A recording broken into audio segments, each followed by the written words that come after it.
एक युनिव्हर्सिटीतून first price भेटलेलं आहे, काही सेकंड भेटलेलं आहे. मुलांसाठी स्पेशली लायब्ररी आहे. नमस्कार, ॲग्री वाइब्स या यूट्यूब चॅनलवरती पुन्हा एकदा मी तुम्हा सर्वांचं स्वागत करतो. आणि आज मी आहे सौ KSK काकू कृषी महाविद्यालय बीड या ठिकाणी. मी आता इथे या ठिकाणी आल्यानंतर विद्यार्थ्यांचं काहीतरी काम चालू होतं, तर बघूयात आपण हे विद्यार्थी काय करतायत आणि कॉलेजबद्दलचा अनुभव काय. आपण थेट विद्यार्थ्यांशी चर्चा करूया. काय चाललंय, तुझं नाव काय? माझं नाव सर चोपडे संतोष पांडुरंग. अच्छा, मी तिसऱ्या सत्रातील विद्यार्थी. अच्छा, फिफ्थ सेमिस्टर मधले आहेत. ओके, हे काय चालू आहे नेमकं आपलं आज? लेआउट टाकणं चालू आहे. अच्छा, म्हणजे क्रॉप कॅफेटेरियासाठीचं लेआउट चाललंय. ओके, प्रॅक्टिकल्स होतात काय कॉलेजला? हो, रेग्युलर प्रॅक्टिकल होतं सर. थेरीच्या बाबतीत काय म्हणताय? थेरी व्यवस्थित आहे सर. सगळं टीचिंग स्टाफ आपल्याकडे आहे का? व्यवस्थित सर पूर्ण PhD स्टाफ आहे सर. अच्छा, वा, अभिनंदन. म्हणजे सगळे वेल क्वालिटी स्टाफ तुमच्याकडे आहेत, अनुभवी मास्तर आहेत सगळे. हो सर. अच्छा, त्या अवांतर गोष्टी बाबतीत तुम्ही काय सांगाल? म्हणजे स्पोर्ट्स ऍक्टिव्हिटीज असतील किंवा कल्चरल ऍक्टिव्हिटीज असतील, महाविद्यालयात ते प्रोग्राम्स होतात का? हो सर, सर्व प्रोग्राम होतात. मी एक स्वतः कबड्डी खेळाडू आहे. अरे वा, अभिनंदन तुमचं.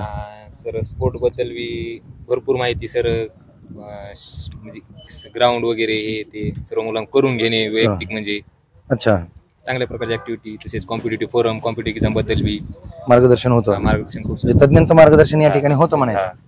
अच्छा, तर आपण अजून इकडं एक विद्यार्थी दिसतोय, बघूयात.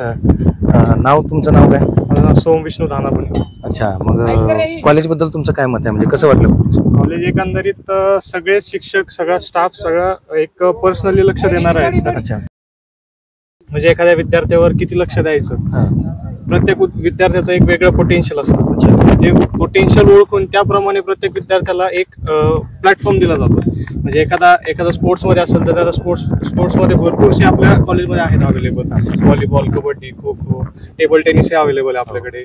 असे भरपूर. आणि कल्चरल ऍक्टिव्हिटीजमध्ये जर म्हणायला गेलं तर आपल्याकडे एक म्हणजे प्रॉपर हे दिलं जातं, म्हणजे प्लॅटफॉर्म दिला जातो मुलांना. कल्चरल ऍक्टिव्हिटीज म्हणजे गेल्या वर्षी आपल्याला एक युनिव्हर्सिटीतून फर्स्ट प्राइज भेटलेलं आहे, काही सेकंड भेटलेलं आहे. असे भरपूरसे विविध हे केलं जातं. आणि जर अकॅडमिक्स मध्ये जर बघायला गेलं तर आपल्याकडे सगळा स्टाफ जवळपास सगळे PhD, MSc सगळे असेच आहेत आपल्याकडे. अच्छा, म्हणजे वेल क्वालिफाईड स्टाफ आपल्याकडे कॉलेजमध्ये आहे आणि बाकीच्याही सुविधा आहेत. म्हणजे आता तुम्ही सांगितलं की स्पोर्टच्या सुविधा आहेत, तसं व्हॉलीबॉल, कबड्डी, क्रिकेट, खो खो आणि टेबल टेनिसचा आपण उल्लेख केला. तर म्हणजे महाविद्यालयातून या टीम जातात का इंटर युनिव्हर्सिटी कॉम्पिटिशनला जातात? हो सर, नक्की जातात, दरवेळी जातात.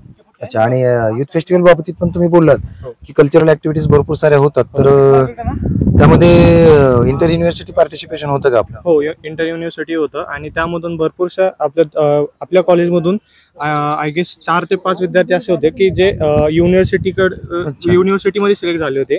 आणि खो खो मधून आपले एक अनिल सर म्हणून आहेत, असे जे पासआउट झाले होते, अनिल जगताप सर, ते पण युनिव्हर्सिटीकडनं खो खो खेळलेले आहेत. तर बघा, म्हणजे हे महाविद्यालय असं आहे की फक्त शिक्षणच नाही, तर शिक्षणासोबत ज्या विद्यार्थ्यांच्या आवडीनिवडी आहेत किंवा विद्यार्थ्यांचं पोटेन्शियल आहे, तर त्या गोष्टी जाणून घेऊन त्यांच्यावरती भर दिला जातो. मला तुम्हाला पुढचा प्रश्न विचारायचा की या महाविद्यालयात काही जसं स्पर्धा मंच वगैरे आहे का किंवा तज्ञांचे मार्गदर्शन होतात का? हो, कॉम्पिटेटिव्ह एक्झाम साठी एक फोरम म्हणून एक हे आहे आपल्या कॉलेजमध्ये. त्यामध्ये विद्यार्थ्यांना म्हणजे बुक्स त्याप्रमाणे प्रोव्हाइड केल्या जातात. आणि सॅटर्डेला आपले एक्झाम्स असतात, प्रॅक्टिस टेस्ट म्हणतो आपण, तेही असतात. अशा भरपूरशा फॅसिलिटीज आपल्या कॉलेजमध्ये अवेलेबल आहेत सर. Okay, thank you. तर आपण बघू शकतो या ठिकाणी मार्किंग करणं चालू आहे, लेआउटचं काम चालू आहे आणि सोबत या ठिकाणी 2 सर पण दिसतात. आपण त्या सरांशीच डायरेक्ट बोलूयात.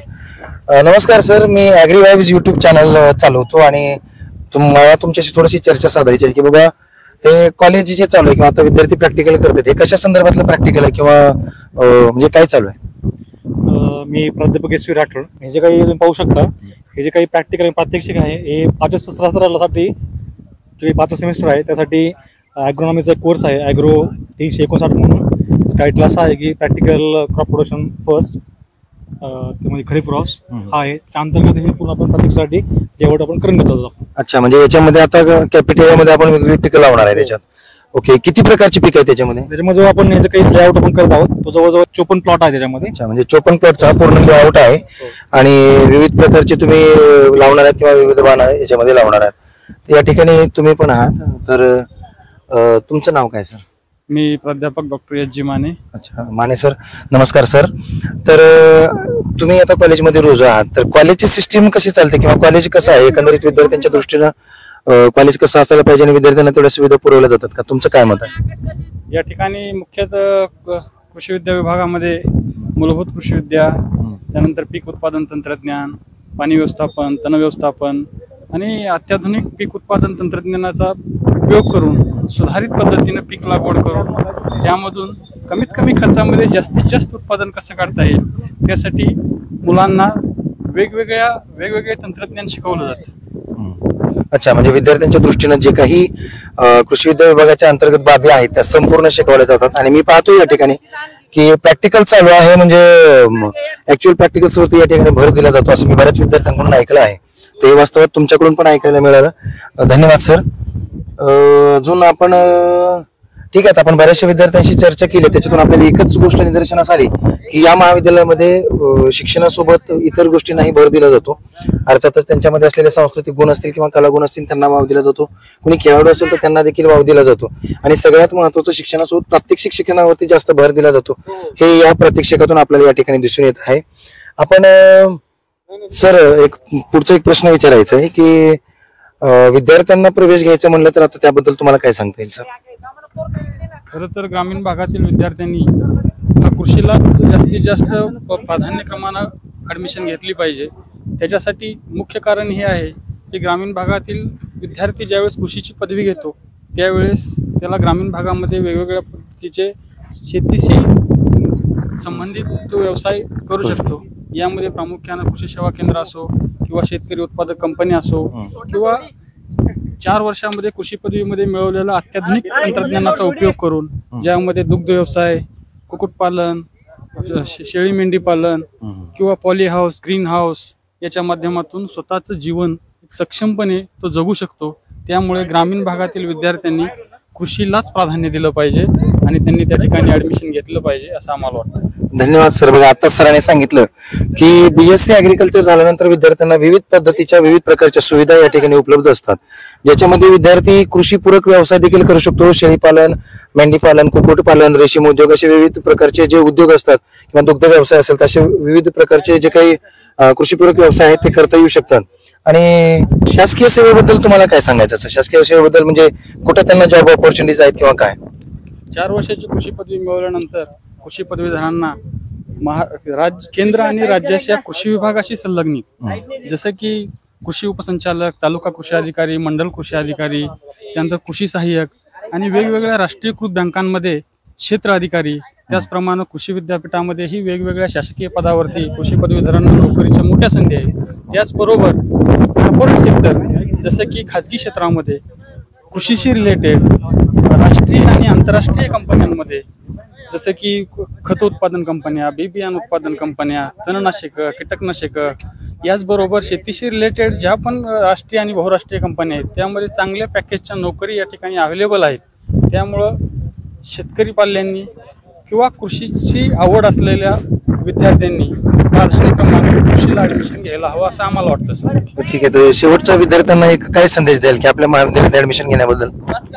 आपल्या कृषी विद्यालयाची जर पार्श्वभूमी बघितली तर वसंतराव नाईक मराठवाडा कृषी विद्यापीठाअंतर्गत सौ KSK काकू कृषी महाविद्यालय बीड या ठिकाणी चांगल्या प्रकारचं एक ॲटमॉस्फिअर आहे कृषीच्या विद्यार्थ्यांसाठी. त्यामध्ये प्रामुख्याने या ठिकाणी वेल क्वालिफाईड स्टाफ आहे, अत्याधुनिक बिल्डिंग, त्यामध्ये मग पूर्णपणे प्रात्यक्षिकांवर जास्तीत जास्त भर देऊन विद्यार्थ्यांना एक प्रात्यक्षिक ज्ञान कसं देता येईल कृषीबद्दलचं यासाठी आम्ही प्रयत्न करत असतो. त्यामुळे विद्यार्थ्यांनी आमच्या कॉलेजला जास्तीत जास्त प्रेफर करावं असं आम्हाला वाटतं सर. ठीक आहे, धन्यवाद. तर आताच आपण माने सरांसोबत बोललो, राठोड सरांसोबत बोललो, काही विद्यार्थ्यांशी देखील आपण संवाद साधला. तर विद्यार्थ्यांच्या मतानुसार हे कॉलेज अति उत्तम दर्जाचं आहे आणि विद्यार्थ्यांनी या ठिकाणी नक्कीच ऍडमिशन घ्यावं. तर माझा एक शेवटचा प्रश्न तुम्हाला माने सर विचारतो की कॉलेजला ऍडमिशन घेताना आपल्या कॉलेजचा प्रिफरन्स कोड बद्दल काय सांगाल, म्हणजे ऑप्शन कोड काय आहे? आपल्या कॉलेजचा ऑप्शन कोड हा 11293 आहे आणि तो तुम्ही प्रेफर करावा. ओके, तर आता सरांनी सांगितल्याप्रमाणे ऍप्लिकेशन फॉर्म भरताना आपण 11293 या क्रमांकाचा कोड टाकून आपण या सुसज्ज अशा महाविद्यालयामध्ये प्रवेश घेऊ शकता. तर धन्यवाद. पुन्हा भेटू अशाच नवीन एका विषयासह. तोपर्यंत राम राम.